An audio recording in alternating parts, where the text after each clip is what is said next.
반갑습니다. 호비경제TV입니다. 네, GI 이노베이션이고요. 오늘 주가는 6.6% 올랐습니다. 오늘 뭐 리포트도 나왔고 일단 바이오 종목들이 반응이 좋았죠. 확실히 에이벨 바이오와 이제 비슷한 유형의 종목군들, 뭐 에이벨 바이오, 뭐 리가켄 바이오, 그다음에 뭐 보로노이, 뭐 이런 종목들. 알테오젠은 힘이 조금 빠지는 그런 포지션이다 보니까 뭐 아침에 호재 이슈가 나오고 그 뒤로 주가를 더 올려나가진 못했고요. 장중에 확실히 코스닥 쪽을 좀 막아줬던 거는 어쨌든 리가켄 바이오와 에이벨 바이오 그리고 지아누베이션도 뭐 어쨌든 흐름은 좋았죠. 제가 전날에 이 17,600원이죠. 네, 이 가격대. 결국 오늘 넘어오려고 시도를 했다가 아래쪽으로 밀려 내려가고 공방전을 했던 이 구간입니다. 근데 이미 아침에 18,000원대를 뚫어놨기 때문에 이 뒤쪽으로 올라오는 뭐 흐름이 그렇게 난이도가 높진 않았고요. 바이오는 보통 이제 연말에 연초 기대감이 높은 또 섹터 중에 하나예요. 뭐 시장은 대주주 양도세의 기준일이지 오늘까지였기 때문에 정말 지독할이 많지 개인 투자자들을 흔듭니다. 네, 이게 시장이 빨간불이 들어와도요, 체감이 전혀 안 되는 그런 빨간불입니다. 하락 종목이 훨씬 더 많죠. 특히나 코스피도 오늘 뭐 0.5%, 코스피 100이면 1.1%, 삼성 하이닉스 제외하면은 하락 종목이 거의 뭐 3배수에 가까운 이런 포지션이었기 때문에 개인 투자하시는 분들은 삼성 하이닉스 올라가는 거 말고는 이게 시장이 다 빠진다라고 느낄 수밖에 없거든요. 이게 중요합니다, 이게. 뭐 어떤 종목을 통해서 매수가 들어왔는지도 물론 중요하긴 하겠지만 수요일 같은 경우에는 전방위적으로 다 이런 패턴들이 굉장히 많았거든요. 그 다음에 반도체랑 지수를 움직이는 대형 바이오 종목들. 오늘 뭐 바이오 종목들이 엄청 호재가 많아가지고 올라갔다라기보다 반도체가 오전장에 움직이니까 오후장에 바이오가 따라가는 거거든요. 그러니까 지수에 영향을 주는 큰 업종들이 먼저 움직이기 시작했다. 기준일이 끝나는 26일 금요일에 맞춰가지고 이것만으로도 좀 유의미한 그런 흐름이다라고 볼 수 있고요.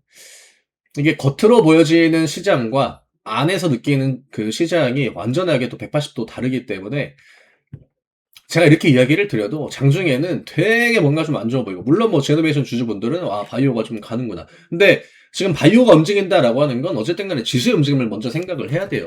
오늘 리포트에 나와 있는 내용 또 리포트에서 어떤 부분을 좀 중점적으로 기대하고 보고 있는지 이걸 간략하게만 좀 설명을 드리면요.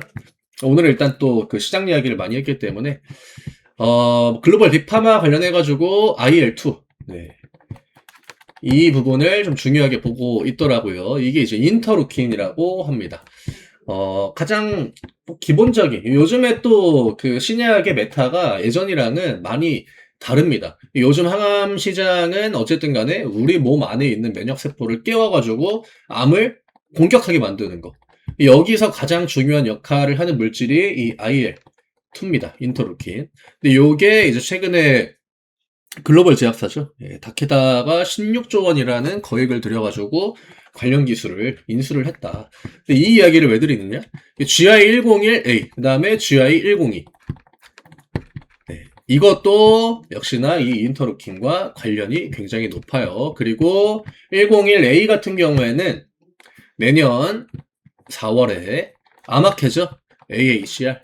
여기에서 일상의 상세 데이터가 공개될 예정이다라고 합니다. 그러면은 어차피 뭐 4월에 공개가 된다라고 하면 시간적인 여유가 좀 많이 남아있죠. 그 다음에 키트루다랑 지난번에 이제 같이 병행요법을 했을 때도 굉장히 결과가 좋았죠.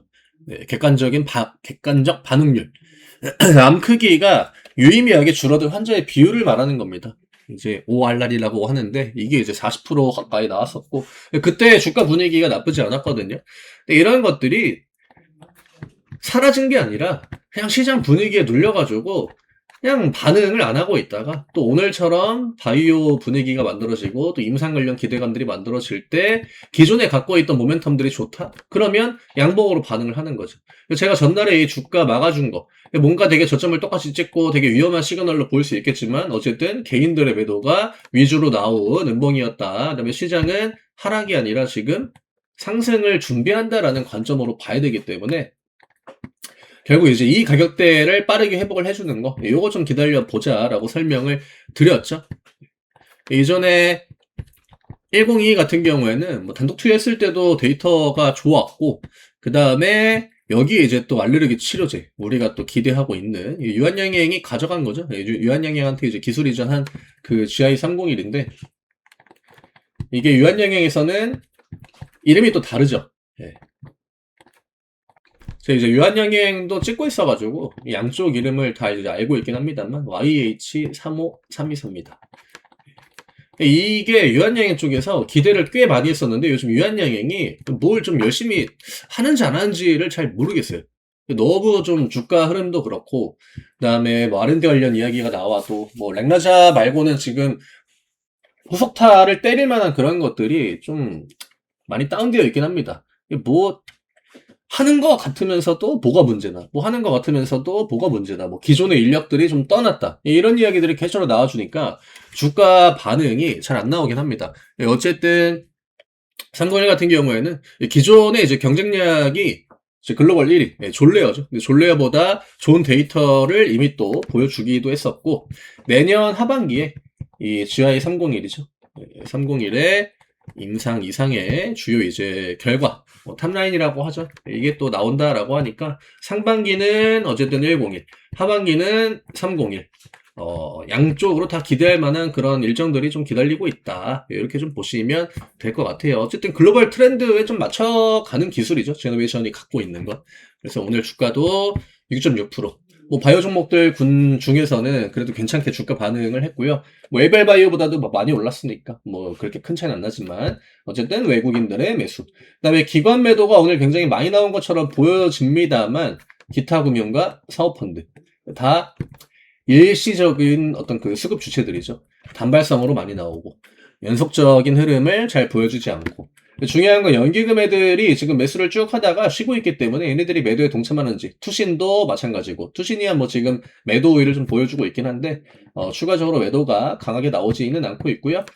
한 달 기준으로 봤을 때 주가가 올랐다가 내려오긴 했지만 여전히 내려올 때의 데미지가 더 크지는 않다라는 겁니다. 만약에 월 초에 주가가 여기 있고 월 말에 주가가 여기에 있다라고 하면 보통 그냥 이론적으로는 수급이나 이런 부분들 보합이 되어야 되거든요.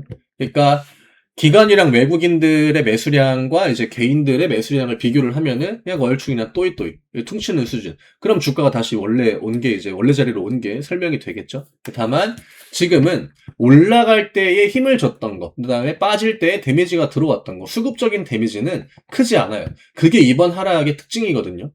대부분 뭐 바이오뿐만이 아니라 대부분의 섹터가 비슷합니다. 그러니까 위쪽으로 다시 돌려 나갈 때에 그 힘을 어느 정도 유지할 수 있는 그게 이제 갖추고 있다라는 거. 왜냐면 내가 샀던 거를 그대로 다 팔았다라고 하면 이거 다 개인한테 넘어간 게 되기 때문에 힘을 또 주려면은 또 내가 그만큼의 힘을 줘야 되거든요. 근데 지금은 힘을 줬다가 살짝 빼고 다시 또 매수를 해 나간다라고 했을 때 주가를 들어 올리는 난이도는 이때보다는 상대적으로 조금 더 낮다라고 볼 수 있겠죠. 뭐 어쨌든 오늘 바이오가 좀 먼저 좋은 움직임을 보여줬고요. 이제 저항 라인 18,000원 뭐 라운드 픽에 걸려있긴 합니다만 진짜 저항은 18,500원. 18,000 위에 주가 안착이 되면은 자연스럽게 또 2만원 위를 볼 수 있는 그런 포지션인 만큼 제너레이션 주주 분들도 이번 주 시장이 정말 좀 삐꾸 같긴 하거든요. 애초에 우리가 알던 그런 것들이 먹혀드는 게 아니잖아요. 그러니까 보통 외국인 기관들이 매수를 하면은 지수가 올라가고, 지수가 올라가면 뭐 중소형주들은 뭐 프로그램 매수, 중형주급 종목들도 뭐 프로그램 매수가 들어와가지고 주가가 밀리지 않거나 뭐 올라가거나 이런 패턴들이 대부분인데, 이게 수급은 들어오는데 지수가 계속 장 시작부터 야금야금 내려가니까 대부분의 종목들이 그날 어떤 호재가 나오지 않는 한 주가를 쉽게 들어 올리지 못했죠. 이 패턴이 전방위적으로 나와줬기 때문에 개인 투자자들이 느끼는 심리적인 압박은 굉장했을 겁니다. 그리고 오히려 낮은 가격에 매도에 좀 동참하는, 어떻게 보면 이거는 투매거든요. 개인들이 지금 큰 손들이 매도를 해야 되는 상황이기 때문에 거기에 이제 지수가 밀리고 할 때 동참하는 건 전형적인 투매 패턴이기 때문에 굳이 내가 진짜 뭐 당장 손절을 한다라고 하더라도 오늘까지는 참아야죠. 주가가 더 밀렸다라고 해도 오늘까지는 굳이 그런 대응이 메리트가 높진 않다. 내가 패는 어느 정도 보고 대응을 해야 되기 때문에 그 관점이라고 하면 아무리 못해도 한 1월 초까지는 흐름을 좀 더 지켜볼 필요가 있겠죠. 어차피 반도체가 움직이면 바이오나 2차 전지는 또 따라 움직일 거고, 또 바이오가 움직이면 2차 전지는 반도체도 어쨌든 위쪽으로 들어 올리려고 하는 힘이 유지가 될 거고, 그런 것들이 중요합니다.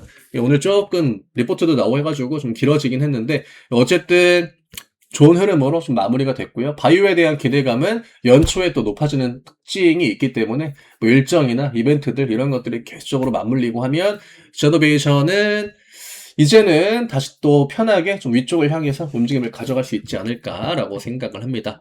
예, 오늘 이 정도로 정리해드리면 될 것 같고요. 저희 25년에 이제 또 마지막 이벤트가 진행 중이죠.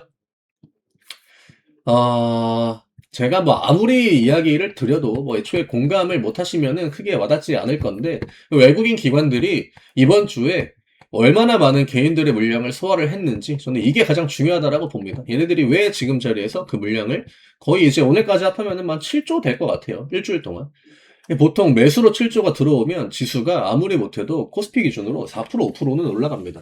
근데 지금 오히려 지수가 밑으로 코스닥도 그렇고 코스피도 그렇고 올리지를 못했거든요. 이런 힘이 나중에 한번 터지는 그런 포지션이 올 겁니다. 그때 대비해가지고 잘 준비해야죠. 외국인 기관들도 그거 준비하는 거니까. 아래쪽에 있는 링크 누르시고요. 저희와 함께 또 26년 또 포트폴리오 만들어 나가면서 준비를 해 나가시면 좋은 결과 또 만들 수 있을 겁니다. 저는 월요일 날 다시 또 인사드리겠습니다. 감사합니다.